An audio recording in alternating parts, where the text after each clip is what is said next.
ಮಾಡುವುದಕ್ಕಾಗಿ ಬಂಗಾರ ನೇಗಲ ಮಾಡಿಸಿ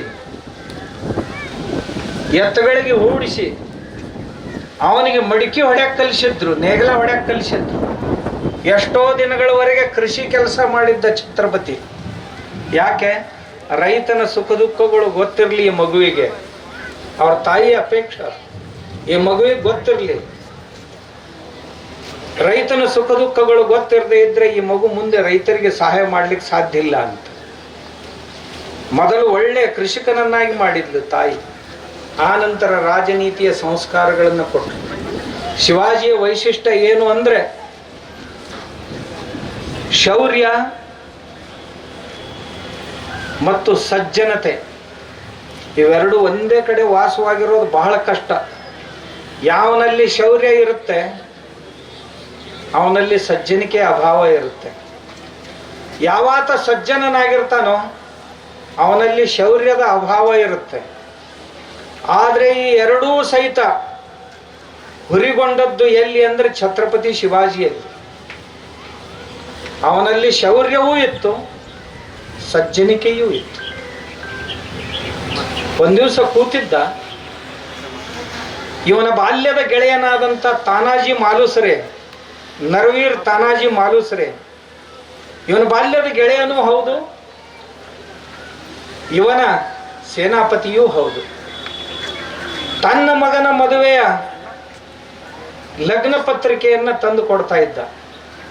ರಾಯಬಾ ಅಂತ ಅವನ ಮಗ, ತಾನಾಜಿಯ ಮಗ, ನನ್ನ ಮಗನ ಮದುವೆ ಇದೆ, ತಾವು ಬರಬೇಕು ಅಂತ.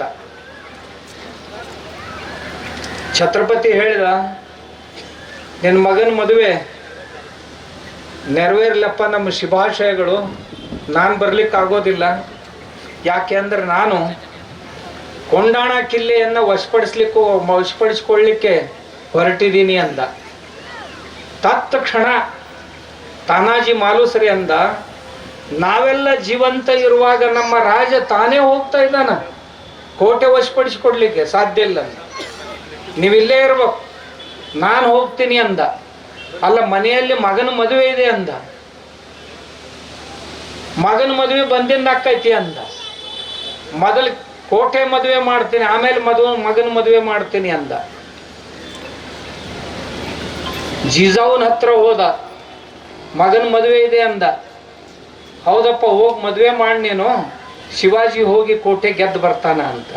ಹಾ ಅಂದ. ನಮ್ಮಂಥವ್ರು ಜೀವಂತಿರುವಾಗ ಶಿವಾಜಿ ಯುದ್ಧಕ್ಕೆ ಹೋಗೋದಂದ್ರೆ ಏನು, ಮತ್ತು ನಾವಿರೋದು ಎದರ ಸಲುವಾಗಿ ಅಂದ. ನನ್ನ ಮಗನ ಮದುವೆ ಆಗಲಿ ಹೋಗಲಿ, ನಾನು ಮೊದಲು ಕೋಟೆ ವಶಪಡಿಸ್ಕೊಂಡು ಬರ್ತೀನಿ ಅಂದ. ಮನೆಗೆ ಹೋದ, ಅಪಶಕುನ ಆಯಿತು. ಹೆಂಡತಿ ಆರತಿ ಬೆಳಗ್ತಿದ್ಲು, ತಾಟ್ ಬಿತ್ತು ಕೆಳಗ. ಯಾಕೋ ಅಪಶಕನ ಅನ್ನಿಸ್ತಾ ಇದೆ ರೀ, ಹೋಗದೇ ಇದ್ರು ಒಳ್ಳೆಯದು ಯುದ್ಧಕ್ಕೆ ಅಂದ್ಲೆ ಹೆಂಡತಿ. ಹಂಗಂದ ಕೂಡಲೇ ಹಣಿ ಮ್ಯಾಗಿನ ಕುಂಕುಮ ಒರೆಸಿದ. ಸತ್ತೀನಿ ಅಂತ ತಿಳ್ಕೊಂಡು ಬಿಡು ಅಂದ. ಮರಳಿ ಬಂದ್ರೆ ಹಚ್ಕೊಳಕಂತಿ, ನಾ ಹಚ್ತೀನಿ, ಇರಲಿಲ್ಲ ವಾದ ಅಂತ ತಿಳ್ಕೊಂಡು ಬಿಡು, ನಾ ಹೋಗ್ತೀನಿ ಅಂತ ಹೋಗೇ ಬಿಟ್ಟ. ದಾರಿಯಲ್ಲಿ ಸಾಕಷ್ಟು ಅಪಶಕನಗಳಾದವು. ಅಕ್ಕಪಕ್ಕದವ್ರು ಹೇಳ್ತಿದ್ರು, ಯಾಕೋ ಸರಿ ಕಾಣ್ತಾ ಇಲ್ಲ, ಹೋಗೋದು ಬೇಡ ಅಂತ. ಹೋದ ಪೂನಾದ ಹತ್ರ, ಇವತ್ತದಕ್ಕೆ ಶಿವಗಡ ಅಂತ ಕರೀತಾರೆ. ಕೋಟೆ ಗೋಡೆ ಏರ್ಲಿಕ್ಕೆ ಹೊರಗಡೆ ಕಂದಕ, ಅದರಲ್ಲಿ ಮೊಸಳೆಗಳು ಏರೋದು ಹೇಗೆ ಬಾಗಿಲು ಬಂದಿದೆ. ಆ ಕೋಟೆಯನ್ನು ವಶಪಡಿಸಿಕೊಂಡಿದ್ದಾರೆ ಮೊಘಲರು.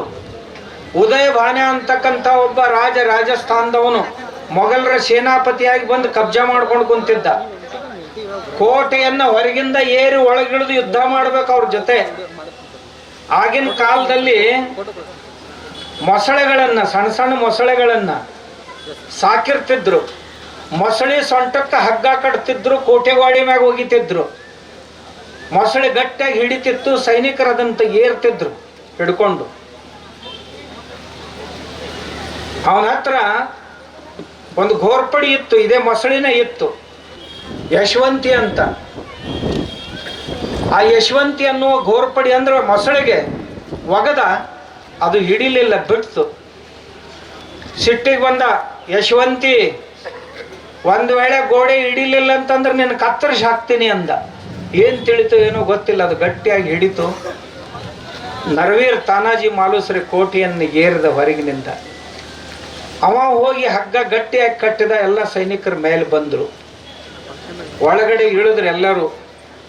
ಯುದ್ಧ ಜೋರಾಗಿ ನಡೀತು. ಉದಯ ಭಾನು ಇವ ಬಲಶಾಲಿ ಆದಂಥ ಸೇನಾಪತಿ. ಘನಘೋರ ಯುದ್ಧ ನಡೀತು. 80 ವರ್ಷದ ಒಬ್ಬ ಯೋಧ, ಛತ್ರಪತಿಯ ಸೈನಿಕ ಶೇಲಾರ್ ಮಾಮ ಅಂತ, ಅವನನ್ನ ಮುಗಿಸ್ಬೇಕು ಅಂತ ಒಬ್ಬ ಸೈನಿಕ ಮುಂದೆ ಬಂದ್ರೆ ತಾನಾಜಿ ಮಾಲುಸರೆ ತಕ್ಷಣ ಮುಗಿದು ಬಿದ್ದ ಅವನ ಮೇಲೆ. ಉದಯ ಭಾನ್ಯಾನನ್ನು ಸಹಿತ ಕೊಂದ್ರು. ತತ್ಕ್ಷಣ ಯಾರೋ ಹಿಂದಿನಿಂದ ತಾನಾಜಿ ಮಾಲುಸರೆ ಬೆನ್ನಲ್ಲಿ ಕತ್ತಿ ಚುಚ್ಚಿದ್ರು. ತಾನಾಜಿ ಮಾಲುಸರೆ ಧಾರಾತೀರ್ಥಿ ಆದ. ಆದರೆ ಶತ್ರು ರಾಜನನ್ನ, ಶತ್ರು ಸೇನಾಪತಿಯನ್ನ ಸೋಲಿಸಿದ್ದ. ಕೋಟೆ ಕೈಗೆ ಬಂದಿತ್ತು. ತಾನಾಜಿ ತಾನೇ ಹೊರಟು ಹೋಗಿಬಿಟ್ಟಿದ್ದ. ಆಮ್ಯಾಗ ಪಾಲ್ಕಿ ಬರಾಕತ್ತೈತಿ. ಪಾಲ್ಕಿ ಒಳಗೆ ತೋಪುಗಳನ್ನು ಹಾರಿಸಿದ್ರು. ಬಣಿಮಿಗೆ ಬೆಂಕಿ ಹಚ್ಚಿದ್ರು ಅಂದ್ರೆ ತಿಳ್ಕೋಬೇಕು ಕೋಟೆ ನಮ್ಮ ಕೈಯೊಳಗೆ ಬಂತು ಅಂತ. ಛತ್ರಪತಿಗೆ ಆದೇಶ ಹೋಯ್ತು, ಕೋಟೆ ಗೆದ್ದರು ನಮ್ಮ ಜನ ಅಂತ. ಬಹಳ ಖುಷಿ ಆಯ್ತು ಅವನಿಗೆ. ತಾಯಿ ಜೀಜಾವು ಸಹಿತ ಖುಷಿ ಆದ್ಲು, ಕೋಟೆ ಬಂತ ಕೈಗೆ ಅಂತ. ತಾನಾಜಿ ಬರ್ತಾನ, ಆರತಿ ಬೆಳಗ್ಬೇಕು ಅಂತ ಎಲ್ಲರೂ ಆರತಿ ತಗೊಂಡು ನಿಂತಿದ್ರು. ತಾನಾಜಿಯನ್ನು ಪಾಲ್ಕಿಯಲ್ಲಿ ಇಟ್ಕೊಂಡು ಬಂದ್ರು. ತಾನಾಜಿ ನಡೀತಾ ಇಲ್ಲ, ಪಾಲ್ಕಿಯಲ್ಲಿ ಬರ್ತಾ ಇದ್ದಾನೆ ಅಂತ. ಸಮೀಪದಲ್ಲಿ ಬಂದ ನಂತರ ಛತ್ರಪತಿಗೆ ಗೊತ್ತಾಯ್ತು, ತಾನಾಜಿ ಕೋಟೆ ಬಂತು, ಶಿವ ಹೋಯ್ತು ಅಂತ. ಗಡ ಆಲಾಪಣ ಶಿವಗೇಲ. ಗಡ ಅಂದ್ರೆ ಕೋಟೆ ಬಂತು, ಆದ್ರೆ ಶಿವಾನೇ ಹೋಯ್ತು ಅಂತ ಹೇಳಿದ್ರು. ಬಹಳ ದುಃಖ ಆಯ್ತು ಅವನಿಗೆ. ಛತ್ರಪತಿ ಅಂದ, ತಾನಾಜಿ ನಾವು ಹೋಗಿ ಆ ವೈನಿ ಸಾಹಿಬ್ಗೆ ಏನು ಹೇಳಿ ಈಗ? ಇವ ರಾಜ ಆರಾಮಾಗಿ ಕೋಟೆ ವಶಪಡಿಸ್ಕೊಂಡ, ನನ್ನ ಗಂಡ ಸತ್ತೋದ, ನನ್ನ ಗಂಡನ ಕೊಂದ ಅಂತ ನನ್ನ ಮ್ಯಾಗ ಆರೋಪ ಬರ್ಲಿಕ್ಕಿಲ್ಲೇನೋ ಅಂತ ಅವನ ಮೇಲೆ ಬಿದ್ದ ಅಳ್ಳಿಕ್ ಹತ್ತಿದ. ಭಾರಿ ಆಕ್ರಂದನ ಮಾಡಿದ. ಜೀಜಾವು ಆರತಿ ತಟ್ಟೆ ಹಿಡ್ಕೊಂಡು ನಿಂತಿದ್ಲು. ತಾನಾಜಿ ಬರ್ತಾನ, ಅವನಿಗೆ ಆರತಿ ಬೆಳಗಬೇಕು ಅಂತ. ತಾನಾಜಿಯ ಪಾರ್ಥಿವ ಬಂತು. ಕೈಯೊಳಗಿನ ಆರತಿ ತಟ್ಟೆ ಬಿತ್ತು.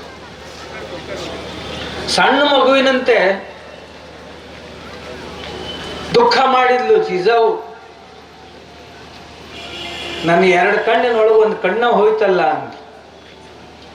ಏನು ಘೋರ ನಿರಾಶೆ ಮಾಡಿದಲ್ಲೋ ತಾನಾಜಿ ಅಂತ.